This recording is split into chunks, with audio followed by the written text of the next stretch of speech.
Okay.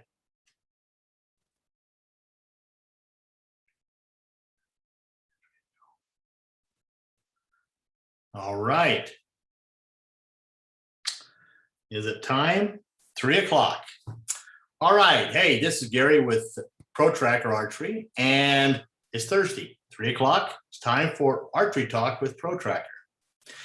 Now, this past week has been kind of actually a fantastic week. There's been a lot going on. We have the season's coming up now. Snow is getting off the ground. Time to go hunting. But in order to go hunting, there's a few things we have to do first. Number one, we need to check our equipment. Make sure we check our equipment. Make sure that our bows are tuned, our arrows are sharp. I mean, everything is right down to where we can be successful when we go hunting. Now, is every bow available to go hunting? Absolutely. You know, we want to use different bows. We want to use different pieces of equipment. And, you know, the questions have been brought up this week. I'm going to follow up on 3 that's been asked by me. One, Aaron, he says, why do we need FOC? And that's a very good question. If you follow my other podcasts, you know that I've always been talking about FOC. FOC increases front of center. So what that means is at the front of your arrow, you want to have a little more weight so that it will travel in a more direct path to the animal or whatever you're shooting. That is one of the keys. An easy way that Protractor has approached that, and we feel like it's answer the question, is to put on what we call a bad boy. It's a weighted sleeve that slides over the shaft of any arrow. Any arrow. They'll fit right on, goes right in. You can apply your field tip to practice. Then you can turn around and you can actually put your broadhead in. Come on, Gary. I don't have an airhead here. Put your broadhead in, and now you're ready to go hunting with that. Now, in archery, what we have to do is we have to find out that is the equipment we've got, is it working? Is it working? Absolutely. So that's why we shoot different weights. That's why we use different field tips to practice with. Now, if you practice with 100 grain, you want to shoot an animal with 100 grain. If vice versa, you have to use similar equipment in order to make sure that it's going to work correctly. Another question brought in by Stacy. Will it help on lesser bows? Now she's talking about FOC again. Absolutely. Lesser bows can use this to your advantage to help with penetration. We've done lots and lots of testing. This last week, we've done a grundle of testing with some new products that came in to help increase the FOC, and it dials that arrow right in. It shrinks that bullseye to a smaller, to where your grouping is going to be right where you want it to be. So, Stacy, does this work? Absolutely. FOC front of center helps increase, especially with the lesser poundage bows. The answer, the bad boys by Protractor Archery. And our last question is, Kyle, will it fit on any arrow? Absolutely. It'll fit on any arrow of your choice. All there is the differences and maybe the diameter, and we have the answer to that. It's called a shrink tube. It's a little kit that will go with when we sell the bad boys. We just have to check the box and say, okay, is this for a standard arrow or is it for a micro? If it is, then we send the micro kit with you. You're ready to go out in the field and start hunting and start practicing. Now, a couple of things I want to kind of hit on a little bit is, I said practice. We need to practice. In order to get practicing, you have to spend the time. Don't think you can go out like the week before and I'm going to start practicing and expect to be successful. You have to practice and practice and practice until you know and you're confident in your equipment. So guys and gals, practice. The next question, and I've just addressed it, FOC. Why do I need FOC? I answered that question. It dials it in, makes it more lethal, gives you the momentum so you've got more punch as you go in and hits that animal. Deeper penetration, more opportunities for pass-throughs. Next question. We're going to talk about the bad boys. I don't want to keep pounding on these, but these work. They come in 100, 125, 150s, 200s, 250s, all the way up to 300 grains, depending on what animal you're hunting. But what it does, guys and gals, is it beefs up the front of your arrow.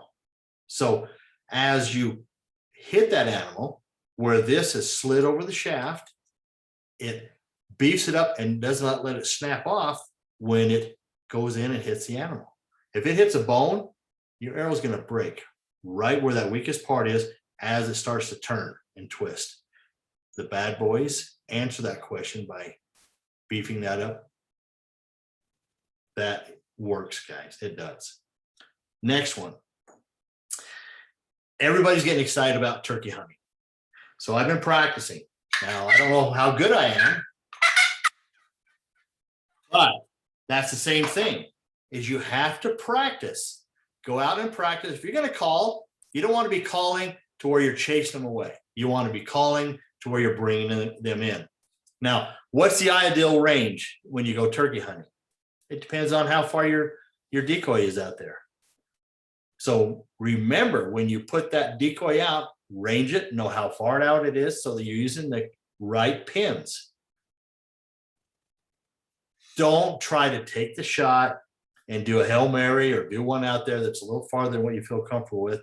If your targets are out of your decoys are at 30 yards, try to get them at 30, 32. Even they come in, and that's the secret, guys. Now, in order for them to come in close, are you going to wear what? You're going to wear camouflage clothes. So get the camouflage, make sure you're comfortable with it. And the key thing is you don't move. You don't move. Make sure you've got something over your face, because for some reason, they can pick up the reflection off your face. And with my case, reflection off my glasses. They'll catch that. Now, one thing that a lot of people forget, and I've done this before, is if I'm going to shoot in a sitting position, I need to practice in a sitting position. So get comfortable when you're shooting out there in a sitting position. Most of the time, if not all the time, you're not going to be standing up. You're going to be sitting either in a blind or on the ground. So practice on a bucket, on a log, something there where you about the height you're going to be, so you feel comfortable. If you don't, you will be sorry, because you will not have everything's a little bit different when you're down in that crouch position. Crouch position, make sure you practice when you're sitting down. Another thing is, people have talked about, and this week I got a bunch of emails also about, I think that an expandable is more important than a fixed blade. And no, then others will say, hey, a fixed blade works a lot better than expandable. Guys and gals, it doesn't matter what you use, as long as you're confident in your equipment. Make sure you use a good arrow. Make sure you practice. Make sure you use a good broadhead. Now, you got to remember that in a turkey, because a turkey is, got a big puffed up chest and he's out there strutting, you're going to hit feathers if you don't hit dead center. So you got to remember, you got to hit the vitals. The vitals are only about as big as your fist. You will hit meat and you'll hit different parts of the body, but if you want to hit vitals, it's only about the size of your fist. And so it's forward and down just a little bit. Now, a few of you guys are actually very good. You shoot for the head. Now, the head is probably the most lethal and quickest kill, but with an old guy like myself, seeing out there and be able to hit him in the head, be fun to try. That's for sure. It'd be fun to try, but I don't know if I could do it. I really don't know if I could do that.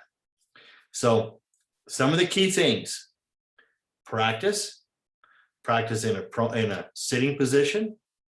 Make sure that you've got camouflage on. Don't move. Don't move. They will see you. If you're going to use a call, just don't go crazy with the call. Just a few chirps, a few things just to get their attention to come in, because their eyesight is so keen that they will come in and look right at that decoy. And if you're anywhere around there and you're moving around doing stuff, he'll pick you up. He'll pick you up. And then the last thing is when you do take that animal, and this goes with anything taken with archery equipment, make sure that you clean it, prepare it, and cook it.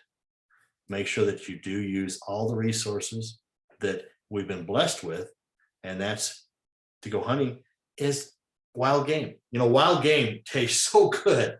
It is the most, it's better than anything you can get at the grocery store. It really is. Another thing is you need to, guys and gals, we are very, very blessed in this country to have the opportunity to go hunting, to have our freedoms, to do the things that we desire. And what we need to do is do our part, live our life according to where we know what is good and what is wrong. We all make mistakes. Does that mean that it's the end of the world? Absolutely not. You can change. You can change. There's things that you can do that doesn't necessarily mean that I'm done for. And that's the same thing with hunting, is if one thing doesn't work, try something different. And, read, study, practice, do all of those things, and you'll be more successful in the field and in your life. You learn more from mistakes than you do if everything just always goes perfect. Because when a mistake happens, you need to know what you need to do in order to correct that. So a couple of things. This next week, I'm going hunting. So a week from today, I will be in southern Utah hunting turkeys. And hopefully I'm going to have it on camera. Hopefully I can hit it. Hopefully that, Gary's practiced enough that he can take a turkey. I'll tell you what it tastes like. I've heard different horror stories. You never want to eat a wild turkey. Then I've had other people say, there's nothing better than wild turkey. So a lot of it just depends on how you prepare it and the recipes. There's lots of recipes out there. And the next thing is be safe. Always be safe whenever we're out hunting. Make sure that we know where we're at. Make sure people know where we are. And, check in. We got technology. We got our phones. We got all that fancy stuff. Make sure that, if we've got $1,000 worth of bows and arrows and all the equipment, make sure you got that phone with you so that people can come and find you. I've been lost before, and, luckily people found where I was at and helped me get off the mountain. And it's just because you get turned around. So next week, I'm going to try to do one on a remote, on a podcast.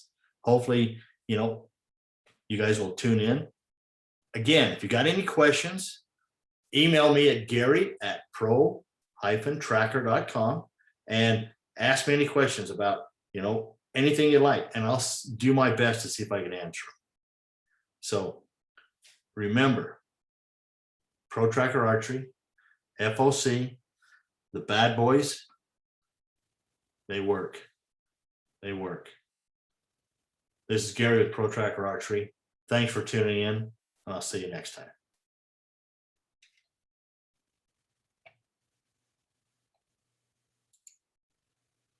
You have anybody on? I couldn't see. She didn't give me a link to it. I think what she's doing, if I keep bumping the screen, but it's got to be so close, but if you bump it, it changes the What does? it does on What's the that edge. do? What's that do? On the edge here, come around here on the corner. I had to keep moving a little bit right here on this end. See how she moves that? So I had to move up so that I wouldn't do that. And it looks like I'm looking down, and I look up, but I can't tell. Well, and your I'm really pretty close. camera's a little higher than your other one. It is. But my other, That's cool backdrop though. do you like the I do. brushed? I do. I think it looks good. Yeah. I said, how'd you do that? She says, Photoshop. And I said, okay. You still recording or you? No, I think I've ended it.